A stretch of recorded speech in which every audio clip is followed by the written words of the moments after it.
Hola, esta es la inducción de diseño de Plasmios 1, en la cual hablaremos sobre la clonación en Plasmios usando enzimas de restricción y luego hablaremos sobre la expresión y purificación de proteínas recombinantes en bacterias.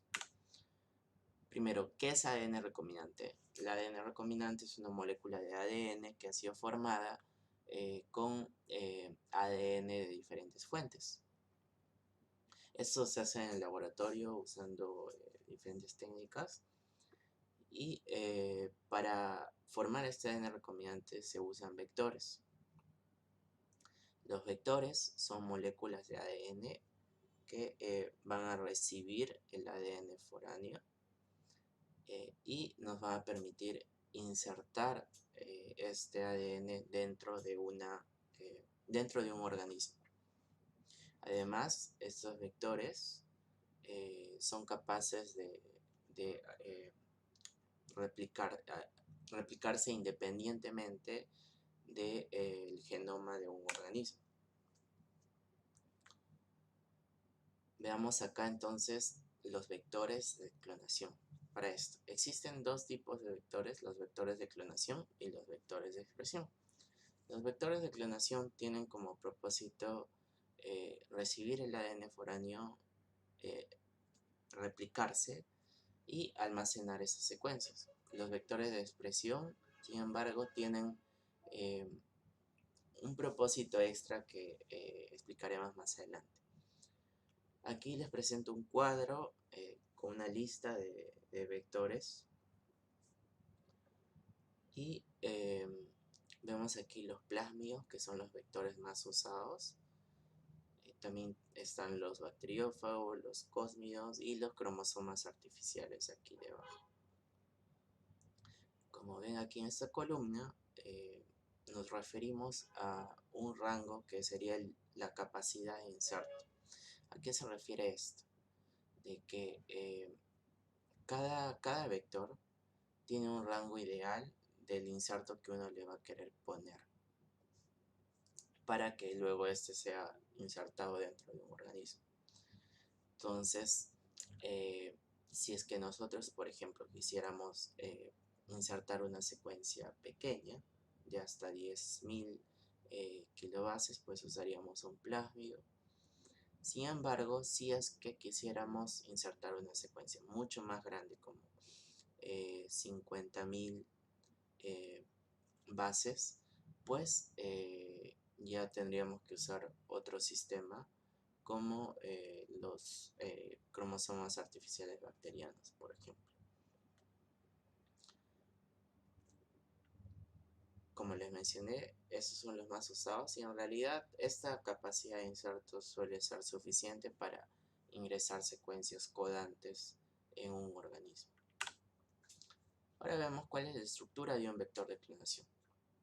Esta es la estructura básica y tiene tres partes. Una es el origen de replicación que le permite al plásmido replicarse independientemente del genoma del organismo. Luego tenemos el cassette de resistencia o también llamado marcador de selección, que lo que va a hacer es conferirle un fenotipo en específico al organismo que tiene este plasma. Este, este, eh, este marcador de selección nos va a permitir seleccionar a los organismos que tienen o no tienen este plásmido de acuerdo a ese fenotipo. Por ejemplo, si el marcador de resistencia sería una resistencia a ampicilina, entonces las bacterias que sobreviven a la ampicilina en el medio, pues serían las que tendrían este plasmido. Y las que no, pues morirían en presencia de ampicilina. Luego, como último componente tenemos el sitio múltiple de clonación, o también llamado polylinker, que se caracteriza por tener secuencias pequeñas que se llaman sitios de restricción. Estos sitios de restricción nos van a permitir insertar secuencias dentro de este vector. Y aquí nos estamos refiriendo en realidad a un plásmido. Esta es la estructura básica de un plasma. Los vectores de clonación tienen también, se caracterizan por tener estas estructuras. Sin embargo, a partir de ahora ya trabajaremos con plásmidos. Aquí tenemos, por ejemplo, un plásmido que es el PUC19. Aquí tenemos el origen de replicación, el marcador de selección ampicilina, y aquí tenemos el sitio múltiple de clonación de azul. A esta estructura, a la estructura más básica de un plásmido se le llama backbone. El backbone es la estructura de un vector que no tiene insertos. Es la estructura más básica. Cuando esta estructura, por ejemplo, si esta estructura tuviese un inserto, aquí dentro del polylinker habría una región grande ahí en el medio. Y además, el tamaño de este plásmido sería mucho más grande que esto. Los backbones de los plásmidos suelen ser de este tamaño. Antes de hablar de los vectores de expresión, quisiera recordarles sobre el operón LAC.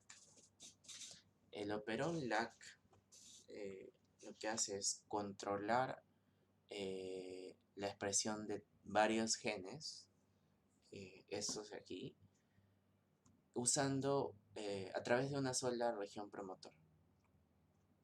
Esta región promotora se caracteriza por tener un operador que es una secuencia de ADN donde se une un represor. Este represor lo que hace es bloquear el avance de la RNA polimerasa. La RNA polimerasa se uniría al promotor y transcribiría toda esta región. Sin embargo, si es que el represor está unido al operador, la RNA polimerasa ya no puede transcribir. Este es un ejemplo de regulación negativa de la expresión. Y aquí también tenemos cómo la expresión de estos genes se regula positivamente a través de este sitio CAP, donde este sensor de glucosa CAP se une a este sitio cuando está unido a AMP cíclico, cuando los niveles de glucosa son bajos en la célula. Les pongo este operón porque el operón LAC es usado para regular la expresión de genes de nuestro interés. Vamos a ver un plásmido que tiene esta secuencia en la cual se va a poder controlar la expresión de genes a través de este operador. Y así que sigamos entonces con ahora la estructura de un gen. Como los vectores de expresión tienen como propósito expresar secuencias, entonces necesitamos recordar muy bien cómo es que se da la expresión de las secuencias dentro de las células. Para esto nos debemos referir a la estructura básica de un gen, que consiste en una región regulatoria donde se va a controlar la expresión de esta región de abajo, que es el gen propiamente dicho. A partir del punto donde se comienza a transcribir esta región, pues a ese punto le llamamos sitio de inicio de transcripción, que lo ven como TSS porque es Transcription Start Site. Y cuando la RNA polimerasa comienza a transcribir, pues llega un punto en el que deja de transcribir, y eso se debe a que aquí hay un mecanismo que hace que la RNA polimerasa se separe del ADN. Y en la siguiente diapositiva veremos cuál es el mecanismo que se usa para lograr eso dentro de un vector de expresión. Vemos estos términos upstream y downstream, por si todavía no lo han aprendido. Cuando nosotros hablamos o nos referimos a downstream, hablamos sobre secuencias que están hacia el 3',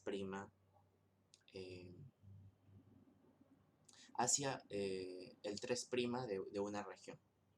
Por ejemplo, si nosotros partimos aquí del sitio inicio de transcripción, si nosotros decimos 50 bases downstream, estaríamos hablando de 50 bases más hacia el 3' partiendo desde aquí. Y si hablamos sobre regiones upstream, nos referimos a regiones que están hacia el 5', es decir, hacia acá a la izquierda.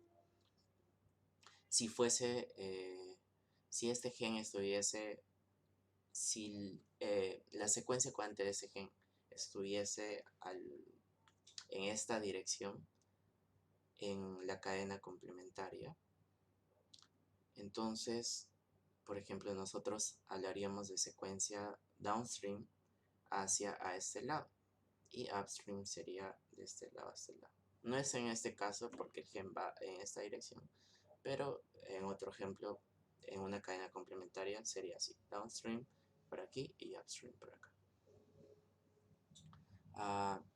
Luego veamos cuál es la estructura básica de un transcripto. Nosotros sabemos que en los transcriptos va a haber una secuencia codante que ustedes conocen como CDS, Coding Sequence. Esa secuencia codante no va a ser todo el transcripto. Esa secuencia codante va desde el codón de inicio, ATG o AUG en el transcripto, hasta la secuencia, hasta el codón stop. Que existen tres codones stops. ¿Y qué es lo demás? Antes del codón de inicio tenemos la región que no se traduce, cuyo nombre es Untranslated Region, o 5' UTR, porque está para el 5'. Y después del codón de stop tenemos el 3' UTR. Ahora, veamos más a detalle esta estructura. Ya habíamos mencionado el sitio inicio de transcripción. Sin embargo, en la región promotora o la reguladora de la expresión, nosotros vamos a tener la región promotora proximal, que se caracteriza en bacterias por tener aquí regiones esta región donde se va a unir la RNA polimerasa. Para esto le prestamos atención a la región 10 pares de base upstream del sitio de inicio de transcripción y 35 pares de base upstream del sitio de inicio de transcripción. Cuando veamos menos, el signo menos es porque estamos hablando de upstream de este sitio. Sin embargo, también podríamos referirnos, por ejemplo, desde aquí, diríamos 100 pares de bases upstream de un elemento que estuviera acá. Entonces partiríamos de aquí hasta acá. Sin embargo, cuando no hay esa referencia, debemos asumir que es o el sitio de inicio de transcripción, o si no, también puede ser el codón de inicio, el sitio inicio de la traducción. Ahora, esos detalles del transcrito también los hemos visto. Sin embargo, aquí tenemos un nuevo elemento que es el sitio de unión al ribosoma, conocido como RBS, y en bacterias el que se usa es el Shine-Dalgarno. Shine-Dalgarno hace que el transcrito se pueda unir a la RNA ribosomal 16S en el ribosoma. Y entonces, como esta región le permite al transcrito unirse al ribosoma, se promueve la traducción de esta secuencia. Por lo tanto, si nuestro vector de expresión tiene como propósito expresar una secuencia, nosotros queremos que este sitio de unión al ribosoma esté presente dentro de nuestro vector.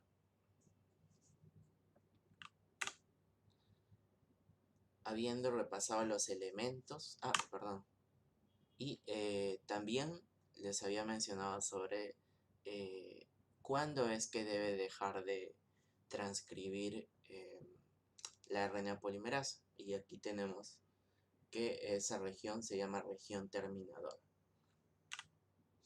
Ahora veamos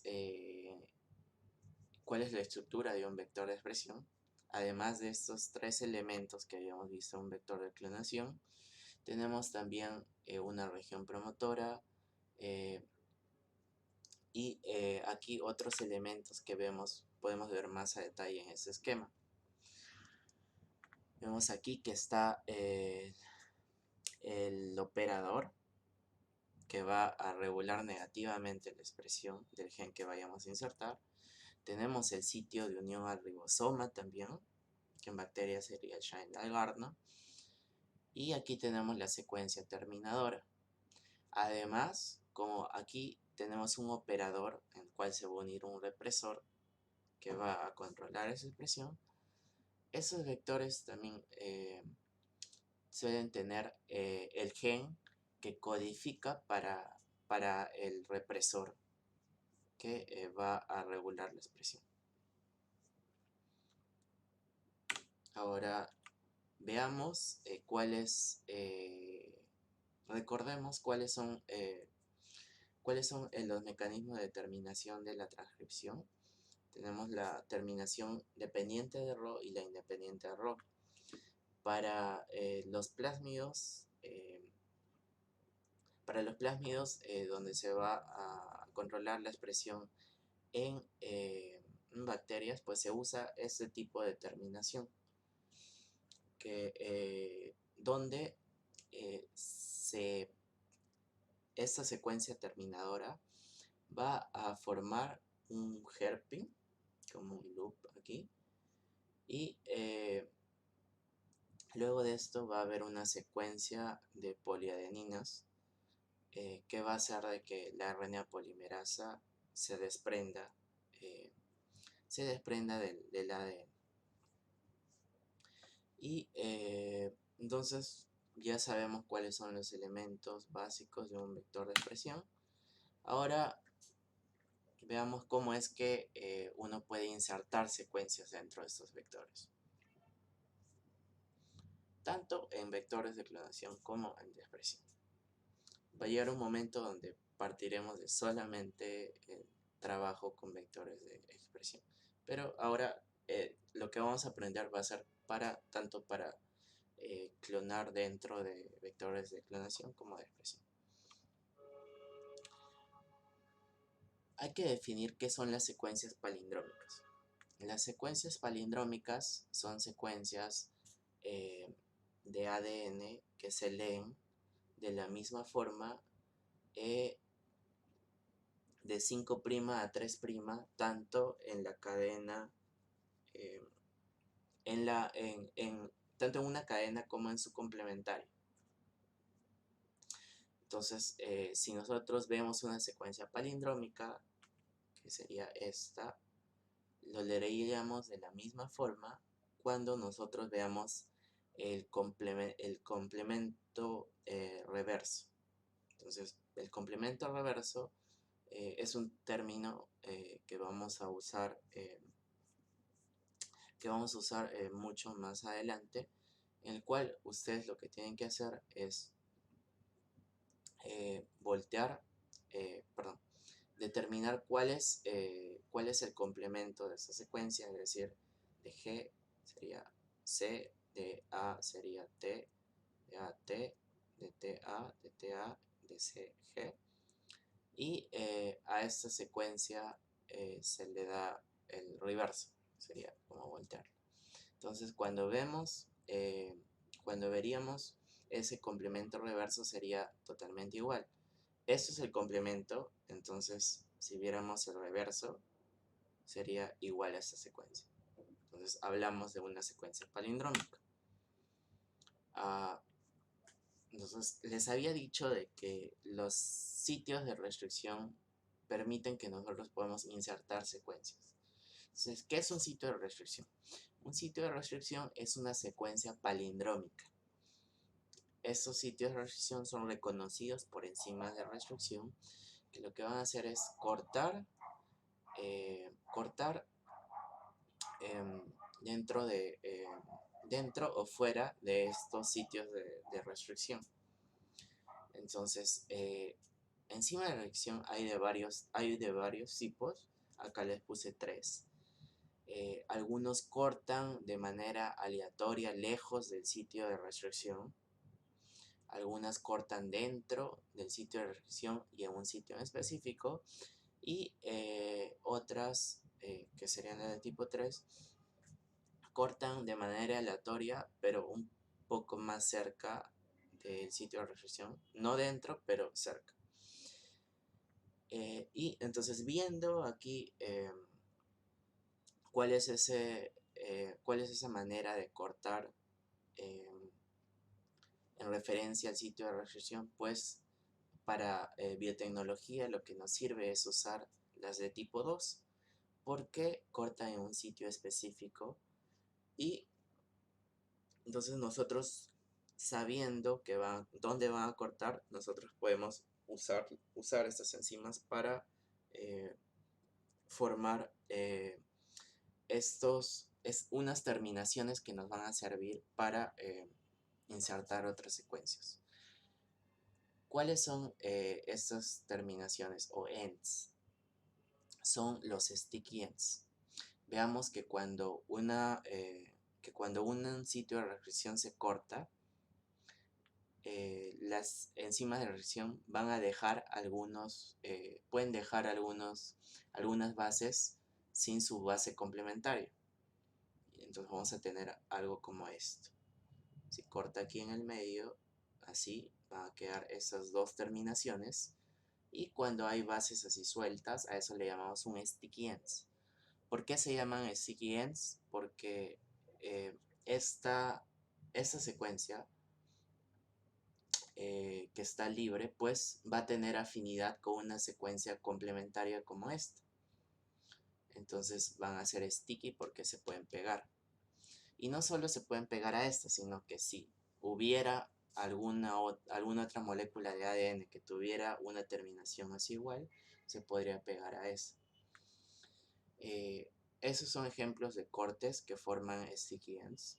Esas son diferentes enzimas de restricción y como ven, los sitios de restricción pueden variar, pero todos son palindrómicos, como se fijan. Y aquí abajo, esos 3 últimos son enzimas de restricción que ya no forman, perdón, acá estas 2 últimas ya no forman los sticky ends, sino forman extremos romos o blunt ends. Esos extremos romos tienen esta forma, ya no quedan esas bases que no tienen, que no estaban unidas a su base complementaria. Entonces, esas terminaciones no es que no es que sean atraídas hacia otras regiones, porque no va a haber esa complementariedad. Sin embargo, vamos a ver luego cómo estos extremos romos se pueden convertir en sticky ends. Ahora, como les había dicho, cuando uno forma los sticky ends, entonces se va a formar este corte donde estas bases van a ser complementarias, van a tener afinidad por sus bases complementarias, como estas que se forman dentro del mismo plásmido, si se dan cuenta. Pero también si nosotros tenemos otras moléculas que tienen la misma terminación, se puede pegar a estas. Y hacemos uso de eso para nosotros insertar secuencias. Si nosotros tenemos una región de interés, que sería esta, la celeste, y la rodeamos de estos sitios de restricción, y a estos sitios de restricción las cortamos con las enzimas de restricción, entonces se van a formar sticky ends similares a los que se formaron en el plasmid. Por lo tanto, serían complementarios y esto podría unirse aquí en el medio. Se dan cuenta, este AATT es complementario al TTAA. Y aquí igual, el TTAA es complementario al AATT. Entonces, si bien esto es complementario con esto, esta secuencia de nuestro interés también es complementaria con esto y se puede meter en el medio. Entonces, de esa manera es como nosotros aprovechamos los sticky ends para unir nuestra región de interés a nuestro vector. Ahora, esto simplemente es un repaso de cómo es que se da el corte. Está el sitio de restricción. En este caso, este sitio de restricción es de 6 pares de bases. Los cortes de los sticky ends suelen ser así, donde quedan algunas bases sueltas, como vemos aquí. Y entonces hacemos uso de esta afinidad para la aplicación que acabamos de explicar. Esta enzima de restricción es muy conocida, es la de Corry, y la van a ver presente en varios sitios polylinker de los vectores de clonación y expresión. Y como les había dicho, cuando se forma un extremo ROMO, estos pueden convertirse en sticky ends para usarlos para insertar secuencias de nuestro interés. Si nosotros hacemos un corte, tendríamos estos extremos que no son sticky ends, y para hacer de que sean sticky ends, lo que se hace es digerir algunas de estas bases usando una enzima que es la T4-DNA polimerasa, que tiene actividad exonucleasa 3'. Es decir, aquí en el 3' va a ir retirando bases por su actividad exonucleasa. Por si no tienen ese concepto bien claro, las exonucleasas retiran bases desde los extremos del ADN y las endonucleasas desde adentro. Y entonces, usando esta enzima, lo que va a pasar es de que la polimerasa va a comenzar a retirar bases hasta que encuentra una base que está en abundancia dentro de la reacción. Entonces, si tenemos deoxicitosina trifosfato, entonces cuando encuentre una citosina aquí, ya va a dejar de retirar bases y se va a formar este sticky end. Y este sticky end, como ven, es bien grande. Y esto puede ser usado para tener este mismo tipo de aplicación. Ahora, como ven, difieren de que en un sticky end formado naturalmente por una enzima así, que corta de esta manera, tenemos un sticky end pequeño y aquí uno grande. Entonces, cuando se usa este método, estos sticky ends se van a unir, sí, se pueden unir, pero se van a unir con poca fuerza. O sea, se van a unir, sí, pero no va a ser con la misma fuerza que con la unión de este sticky end con su sticky end complementario. Entonces, aquí lo que se necesita es hacer de que se cierre la secuencia, porque si bien se van a formar enlaces de hidrógeno aquí, lo que va a pasar es de que, si recuerdan la estructura del ADN, es de que entre cada base hay un enlace fosfodiéster. Entonces se pega esto aquí, pero no va a haber un enlace fosfodiéster acá. ¿Y qué enzima puede hacer eso? Es la ADN ligasa. Entonces, vean aquí. Son complementarios y se unen, pero queda ese espacio aquí porque no están unidas con un enlace fosfodiéster. Tienen gaps. Entonces la ADN ligasa lo que puede hacer es favorecer la formación de ese enlace fosfodiéster. Sin embargo, cuando teníamos ese sticky end formado con este método a partir de extremos romos, pues no se usa la ligasa para unir esto, porque va a estar unido con una fuerza mayor a la de esta unión. Y luego esto se va a reparar cuando se replique el plásmido. Cuando se replique el plásmido ya los nuevos plásmidos van a estar unidos ya todos con sus enlaces fosfodiéster. Aquí tenemos, les puse cómo es que se da esa reacción enzimática, donde tenemos dos cadenas de ADN donde no se ha formado el enlace fosfodiéster. Tenemos el hidroxilo en 3' y acá el grupo fosfato. Y la ADN ligasa, haciendo uso de ATP, va a favorecer la formación de ese enlace. Y así se cierra el gap. Entonces, métodos de clonación, tenemos usando diferentes enzimas de reacción, tenemos estos dos. Una es el clonamiento por digestión con enzimas de restricción y otra es el clonamiento independiente de ligasa. uno, como usamos enzimas de restricción que forman sticky ends, pues para que se cierre ese gap del que hablamos, se tiene que usar la ADN ligasa. Miren, aquí tenemos un plásmido, nuestra secuencia de interés rodeada por los sitios de fricción que nos interesan. A ambas las digerimos con las enzimas de restricción.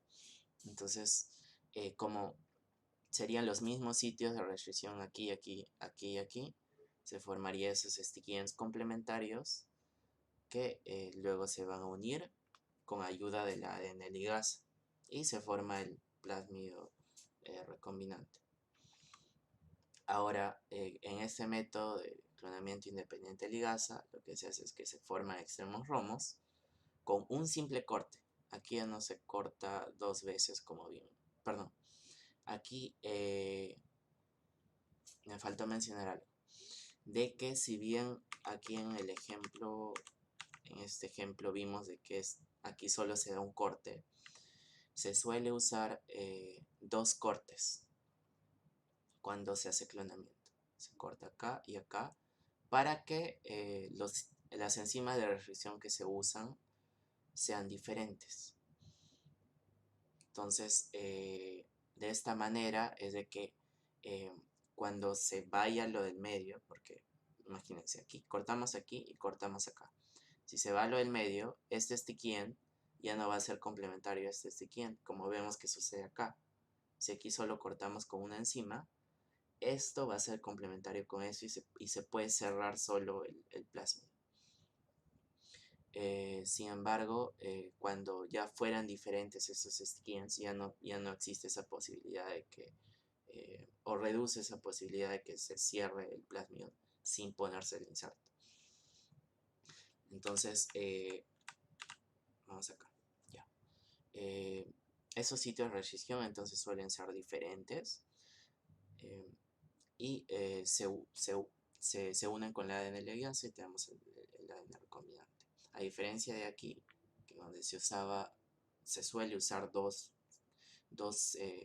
enzimas de restricción, aquí se usa una, que hace un corte en el medio, y aquí usando la T4 adenina polimerasa se forman esos sticky ends que son más largos, y si tanto nuestro inserto como nuestro plásmido tiene sticky ends que son complementarios, entonces se va a dar esa unión. Como dijimos, van a quedar gaps también aquí, pero eso se va a resolver cuando el plásmido se replique, y ahí ya no van a haber esos gaps. Ahora, una vez que se ha formado este plásmido con la ADN recombinante, lo que se hace es, en bacterias, el proceso de transformación, donde estos plásmidos ingresan a la bacteria. Se pueden usar varios métodos para lograr esto, pero uno de los más usados es el heat shock, donde se expone a las bacterias a un cambio de temperatura muy brusco, lo que hace que los plásmidos ingresen a las bacterias debido a un aumento temporal de la permeabilidad de la membrana.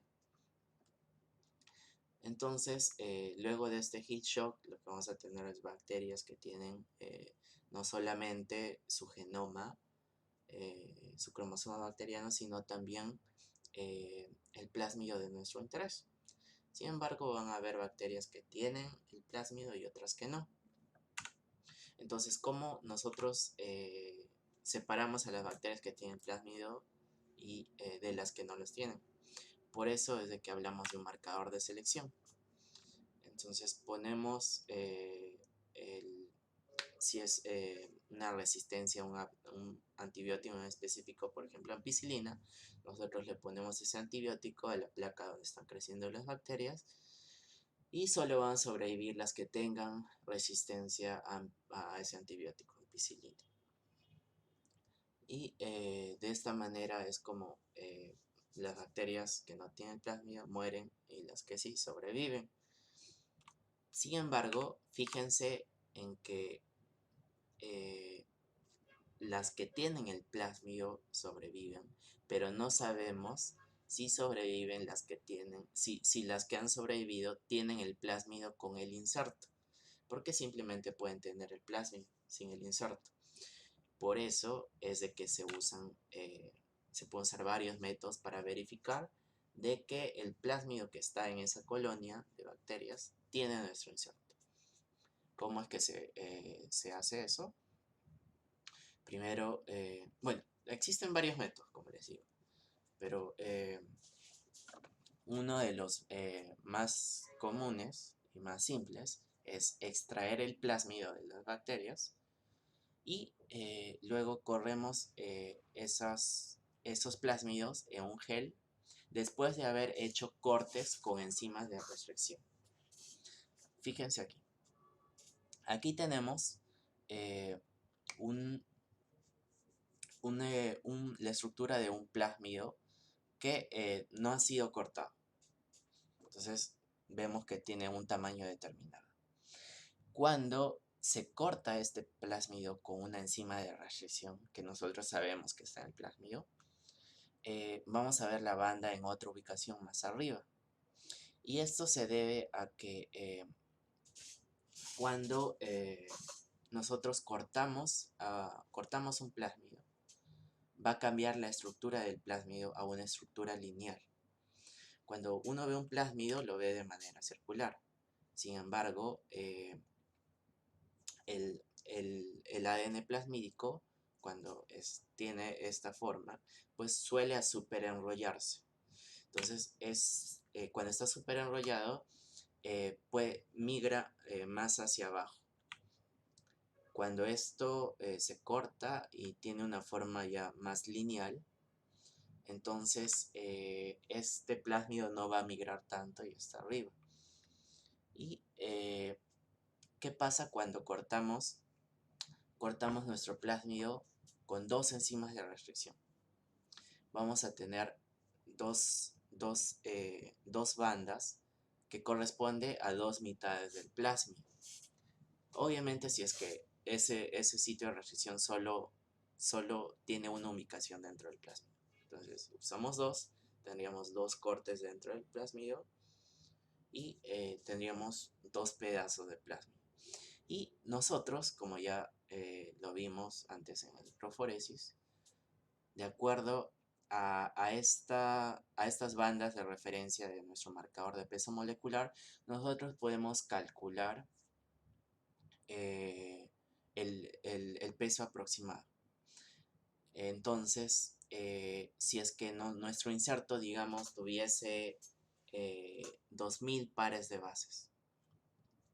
Si nosotros tenemos un plásmido sin inserto, nosotros tendríamos bandas de un tamaño determinado Y si tuviésemos el plásmido con inserto, tuviésemos estas bandas con otro tamaño, que sería el del tamaño normal del plásmido que nosotros esperaríamos, más el del inserto. Por lo tanto, podríamos verificar que precisamente nuestro inserto estuviera ahí dentro del plásmido. Aquí vemos un ejemplo con tres cortes encima de la fricción, donde se forman tres pedazos de plasma. Esa es una manera de verificar si es que uno está el plásmido y otro que está el inserto.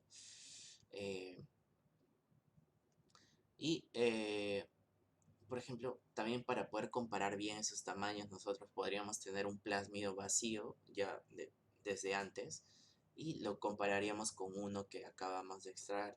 Entonces, si ya sabemos cómo uno se ve vacío, tendríamos el de referencia para comparar con esos otros nuevos. Es así de que los que tuvieran nuestro inserto serían más pesados y los pesados migran menos. Por lo tanto, se ubicarían más arriba que los fragmentos de un plásmido que no tiene el inserto. Ahora, veamos qué es esta técnica, colon y PCR. Lo que haces es, puedes diseñar primers que van a amplificar tu inserto. Entonces, si es que tu plásmido tiene inserto, tú lo que haces es usas este método donde agarras una colonia y directamente lo que haces es lisa la célula y lo metes a la reacción de PCR, donde tus primers deberían amplificar el inserto si es que está dentro del plásmido. Entonces se va a formar una banda. Si es que no tuviera el inserto, no se forma banda. Tenemos también otra forma de hacerlo, donde los primers ya no se dirigen al inserto, sino se dirigen a las regiones que flanquean el inserto. Entonces, si es que las regiones que flanquean el inserto son amplificadas, vamos a tener un tamaño cuando el inserto esté dentro del plásmido. Y cuando no esté el inserto, pues esa región va a ser más pequeña, ¿verdad? Porque todavía no se ha insertado nada. Entonces, esa región pequeña va a estar más abajo porque va a migrar más rápido. Si es más pesada, por tener el inserto, migra más lento. Y luego tenemos el método de secuenciamiento. Lo que haces es mandas a secuenciar tu plásmido que has extraído.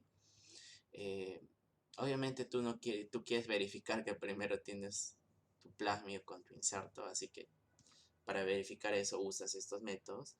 Pero luego, como tú lo que quieres es expresar algo, expresar tu región de interés, tú quieres evitar que lo que se va a expresar tenga mutaciones, tanto que puedan cambiar el frameshift, el frameshift de tu proteína, de la lectura de tu proteína, o, perdón, el marco de lectura de tu proteína, o también mutaciones que tengan, mutaciones con sentido que vayan a afectar la secuencia de aminoácidos de tu proteína.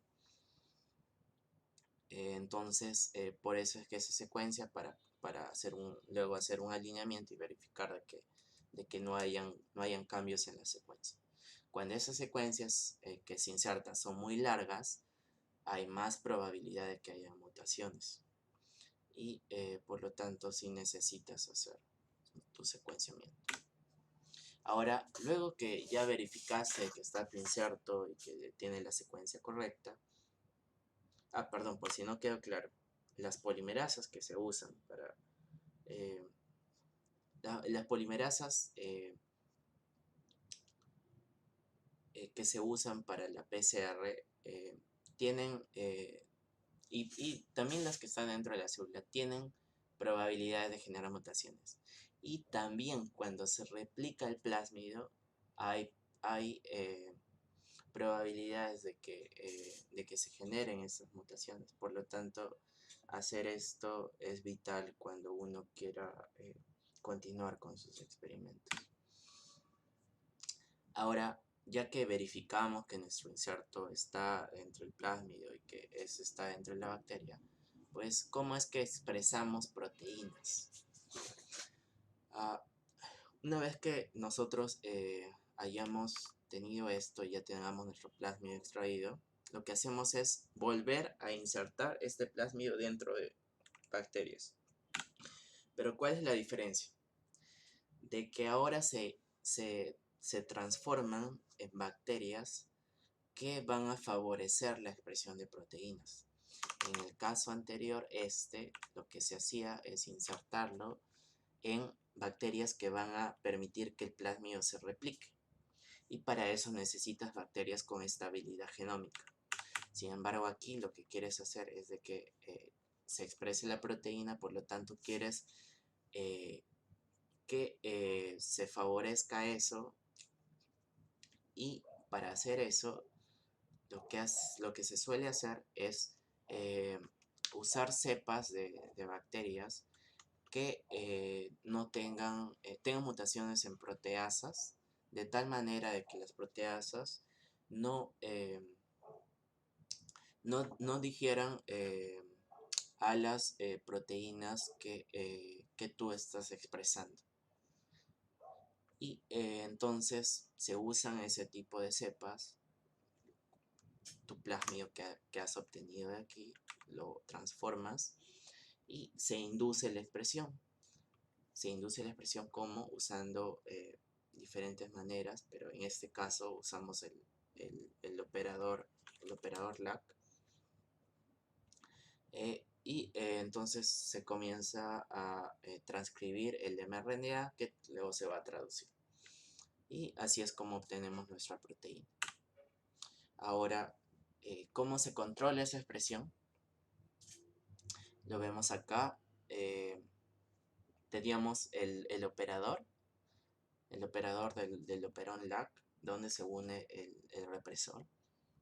Y este represor, lo que va a pasar en ese sistema es de que el represor va a ser bloqueado por la alolactosa.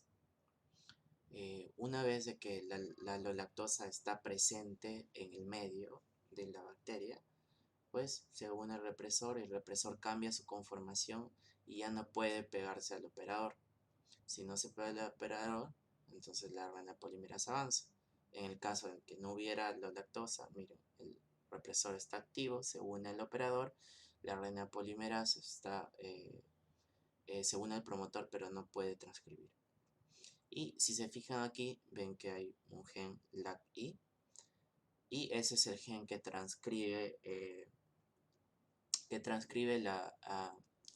a la secuencia de este represor, que es necesario que esté dentro de nuestro sistema para que se pueda controlar la expresión. Y dentro de nuestro sistema de expresión, en realidad no se usa la lactosa, sino un imitador molecular, que es el IPTG, que tiene una estructura similar y por lo tanto también va a bloquear al represor. Ahora, ya que vimos cómo es que se expresa esa proteína de nuestro interés, ahora veamos cómo es que nosotros podemos separar a esas proteínas. ¿Por qué queremos separarlas? Porque la proteína va a ser expresada dentro de una bacteria, y dentro de la bacteria hay muchas otras proteínas propias de la bacteria. Si queremos nuestra proteína, tenemos que purificarla. Esto es específicamente para este ejemplo donde tú quieres sobreexpresar unas proteínas y quieras separarlas. Hay otras aplicaciones donde hay otras aplicaciones experimentales donde tú no necesariamente tienes que purificar tu proteína, pero en este caso sí estamos poniendo ese ejemplo. Entonces, lo que hacemos es ponerle tags a la proteína. Tags, o en español sería etiquetas. Entonces, le ponemos una etiqueta a la proteína y esa etiqueta nos va a permitir separarlas. ¿Cómo? Porque vamos a tener una matriz donde esta matriz va a tener cierta afinidad por esa etiqueta. Y vean, esta es nuestra proteína de interés, esta es la etiqueta, lo que está de naranja. Entonces la etiqueta se pega a la matriz y por lo tanto la proteína también se queda ahí pegada. Pasan las proteínas, pero se van porque ellas no tienen afinidad con esta matriz. Y entonces luego de hacer lavado solamente queda nuestra proteína unida a la matriz. Y luego la eluyes separándola. Y por lo tanto tendrías ahí tu proteína pura. Pero esta proteína no queda, o sea, no tendría la conformación, no tendría la secuencia nativa porque está pegada a una etiqueta. Entonces hay una manera también de luego de separarlas, tú retirar esa etiqueta. Fíjense. Antes de eso, veamos el ejemplo, uno de los tags más usados, que es el histag, que es una secuencia de residuos consecutivos de histidinas. Y estas histidinas van a estar ya presentes dentro del vector. Y si no están presentes, lo que uno hace es poner esta etiqueta dentro de su inserto. Entonces pones tu inserto donde ya está el tag que tú quieres, o si no, usas un vector que ya tiene el tag que quieres usar. Puede ser cualquiera de los dos métodos. Ese es el método donde el histag está dentro del vector, y ese es el método donde tú pones el histag dentro de su secuencia. ¿Y cómo la pones? Recuerden algo muy importante de los primers. Habíamos dicho que en los primers donde necesitas bastante fidelidad de complementariedad es en el 3', porque a partir de ahí se añaden los nucleótidos. Pero en el 5' nosotros podemos agregar secuencias que no necesariamente se van a unir al template. Y ahí es donde nosotros podemos insertar secuencias que nos vayan a servir, como por ejemplo la secuencia del histag. Como el histag es una secuencia de histidinas, ponemos el triplete que codifica para histidina, lo ponemos 6 veces porque son 6 histidinas seguidas. Y entonces así es como luego tu histag ya queda dentro de tu inserto. Y luego este inserto se pone dentro del vector. Ahora, como les había dicho, luego tú puedes retirar esa etiqueta luego de purificar tu proteína. ¿Cómo lo hacen? Usando estos sitios que pueden ser reconocidos por enzimas que van a clivar en el medio. Entonces, aquí tenemos nuestro histag y acá vemos un sitio TEF, que es una secuencia de un virus de tabaco.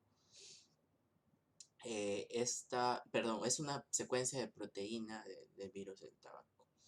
Esta secuencia es la que vemos aquí, ENLYFQG o también S, y va a ser reconocida por la proteasa. Cuando esta secuencia está, y tú pones la proteasa dentro de tu reacción, pues la proteasa va a cortar aquí y el histag se va a separar ¿de dónde? De tu proteína. Entonces tú pondrías esa secuencia reconocida por una proteasa en el medio de tu etiqueta y tu proteína. Entonces así es como luego tu proteína queda aún más pura porque ya no tendría el histag. Este histag te sirvió para separar, para purificar tu proteína, pero luego la cortas. Entonces, así es como uno puede expresar y purificar proteínas de su interés en bacterias. Ahora finalicemos viendo cuál es la estructura de un vector de expresión. Habíamos dicho que tenemos el marcador de selección, el origen de replicación. Luego tenemos el sitio polylinker, que está acá. También tenemos necesitamos una región promotora para que luego se pueda expresar nuestra secuencia. Necesitamos el Shine Dalgarno, que es el sitio de unión al ribosoma, el de RBS. Luego aquí vemos ya que tenemos en nuestro vector ya tenemos las etiquetas ya incorporadas. Tenemos una etiqueta en el N terminal o en el C terminal. ¿Y por qué tenemos dos etiquetas? Porque nosotros podemos decidir si es que le ponemos a nuestra proteína una etiqueta aquí al final o una etiqueta acá al inicio. Al inicio me refiero al N terminal y al final me refiero al carboxilo terminal. O también se lo podríamos poner en los dos lados, eso depende de nuestro diseño. Luego también tenemos aquí una proteína de fusión, y las proteínas de fusión en realidad sirven para nosotros tener nuestra proteína unida a otra que nos va a permitir detectarla. Por ejemplo, la podemos pegar, tener nuestra proteína que vamos a insertar aquí unida a una molécula de GFP.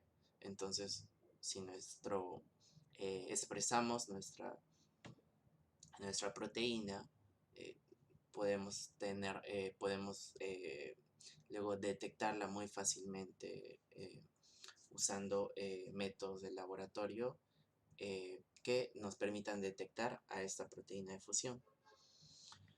Luego tenemos también el sitio de clivaje, que es el que habíamos hablado, y tenemos el terminador de la transcripción también, que va a ser necesario para que termine de transcribir la RNA polimerasa. Y finalmente la secuencia que transcribe para nuestro represor, que vamos a usar en ese sistema. Ahora permítanme mostrarles brevemente cómo es que se ve un plásmido que vamos a usar en la práctica. Ese es el PET28A. Es un plásmido de expresión en E. coli. Y fíjense acá. Acá está el sitio de origen de replicación, resistencia a canamicina. Aquí tenemos el MCS, que es el sitio múltiple clonamiento. Ven aquí, todos esos son sitios de restricción. Lo voy a quitar brevemente para que puedan verlo más cerca. Ya. Está aquí el promotor, es el promotor T7. Aquí tenemos el operador LAC, donde se va a regular la expresión con el uso del represor. ¿Y dónde está el represor? Aquí está la secuencia del represor. Y como este es un gen, también tiene su propio promotor. Luego tenemos el codón acá tenemos un codón de inicio. Y luego tenemos también tenemos aquí el sitio de unión al ribosoma. Tenemos un sitio que puede ser clivado por trombina. Aquí tenemos un tag conocido como T7 tag. En realidad esto no se suele usar tanto. Luego tenemos un sitio de múltiple clonamiento donde vamos a insertar nuestra secuencia. Y aquí tenemos una cola distinta. Aquí también teníamos otra, fíjense. Estamos en los dos lados. Y acá el origen de replicación. Y no se olviden también el terminador. Esos son los elementos básicos de este vector de expresión. Y luego vamos a ver cómo usando este programa podemos ver toda la secuencia y sus elementos. Incluso vamos a poder agregar elementos que queramos. Y eso es todo, gracias.